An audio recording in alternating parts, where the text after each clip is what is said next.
match against Dunfermline?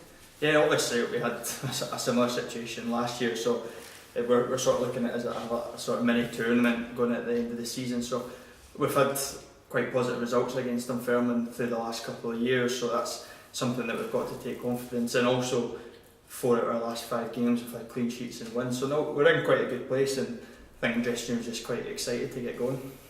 So you're in quite a confident mood then going into this first round of matches? Yeah, I think so. I mean, I'm sure Dunfermline players will be saying the same. They're obviously on a good run as well, but within this league, I think anybody on their day can compete, so we're under no illusions how hard a game it's going to be, but at the same time we've got to back ourselves that we're good enough to go and get the win.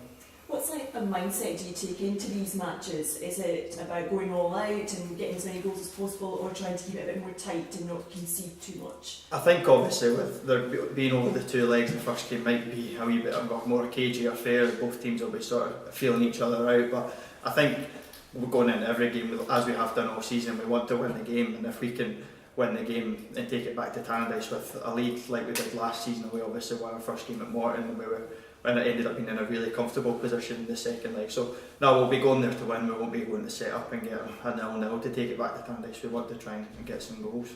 And is it just about a case of forgetting everything that's went before?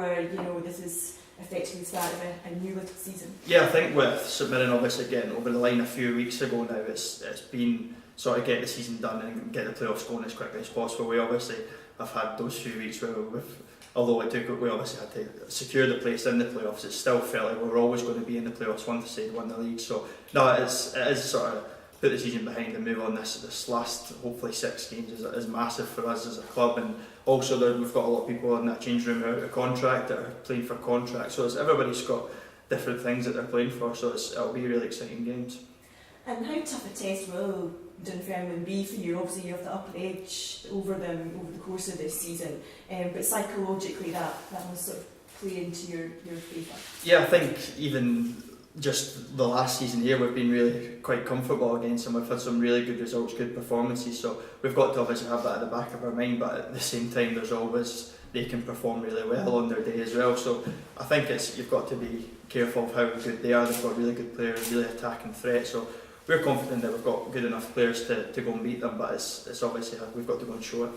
And getting through these games will be as much about mindset as it is about the football. Do you believe that the players have enough determination and steely resolve to see this through to successful? Yeah, I think so. I mean, there's obviously a few in the change room from last year who went through it, and we got so close last year, and we're hoping that this is an opportunity for us to go and put that right. But I think if everybody in professional football has got a mentality where they want to go and win every game, and they wouldn't have made it to a club like Dundee United if they didn't want to win games. So now I think within the dressing room we've got a good group, and we can hopefully go and do it. Do you think United are favourites?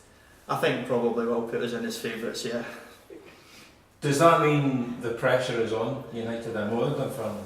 I think the pressure throughout the season has been on United.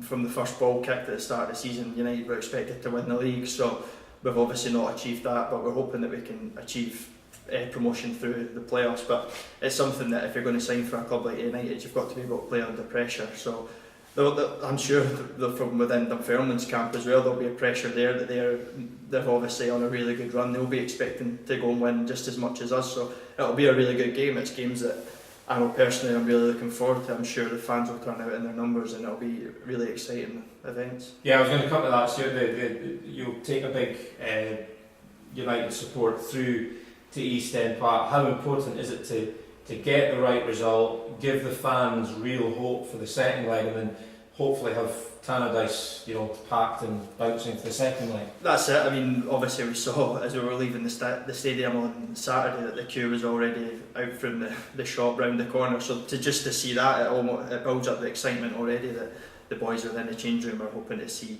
Obviously our allocation full at Dunfermline, and get Dunfermline back to Tannadice, and hopefully we can sell out as many as possible there. So it's really exciting games. We saw last year, I think the fans played a massive part at Falkirk in the second leg when we went down 1-0 at half time, and we managed to really kick on in the second half, and we've got to obviously thank them for turning out. I was sat within the stand, so it's really important that we're all in it together and we can all push it over the line.